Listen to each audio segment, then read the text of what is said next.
ఇంకొక విషయంలో చంద్రబాబు నాయుడు గారిని నేను అప్రిషియేట్ చేస్తున్నాను.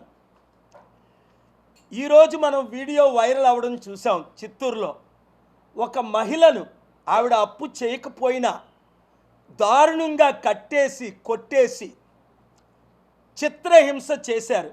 చంద్రబాబు నాయుడు గారికి తెలియగానే ఫోన్ చేసి ఆవిడతో మాట్లాడి న్యాయం చేయమని చెప్పారు, కేసు పెట్టి. నేనేం డిమాండ్ చేస్తున్నానంటే అక్కడ ఉన్న పోలీసుల్ని 307 అటెంప్ట్ టు మర్డర్ అంటారు దీన్ని, కన్స్పిరసీ 3-4 సెక్షన్లో మీరు కేసు పెట్టండి.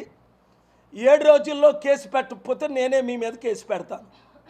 ఒకటి, చంద్రబాబు నాయుడు గారికి నేను ఇచ్చిన మనవి ఏంటంటే, ఇదే విషయం స్టాలిన్ తమిళనాడులో జరిగితే తమిళనాడు కోర్టు ఏమైనా తీర్పిచ్చిందంటే, ఎవరైతే అప్పులు ఇచ్చి జబర్దస్తిగా అప్పులు చేస్తున్నారో, లేదా మానభంగాలు చేస్తున్నారో, లేదా హత్యలు చేస్తున్నారో, ముఖ్యంగా అమ్మాయిలు ఎత్తుకొని వెళ్తాం మీరు డబ్బులు ఇవ్వపోతని, ఇది కొల్లలని చెప్పొచ్చు మన దేశంలో. సో స్టాలిన్ గవర్నమెంట్ కోర్టు ఆర్డర్ని చూసి అసెంబ్లీలో బిల్లు పెడుతున్నారు. చంద్రబాబు నాయుడు గారు బాగా వినండి, అసలు వారికంటే మీరే ముందు బెల్లు పెట్టాలి. ఎందుకంటే మీకే అనుభవం ఎక్కువ ఉంది కనుక మీరు ఇమీడియట్గా అసెంబ్లీలో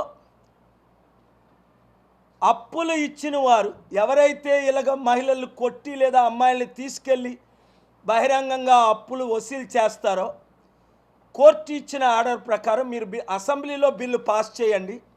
5 సంవత్సరాలు వాళ్ళకి జైలు శిక్ష అని, అలాగే 5 లక్షల జరిమానా అని. ఎందుకంటే ఈరోజు మీరు ఒక లేడీతో మాట్లాడారు, ఇలాంటి కొన్ని లక్షలు జరుగుతున్నాయి. ఎంత దారుణం అది. Prevention is better than profession.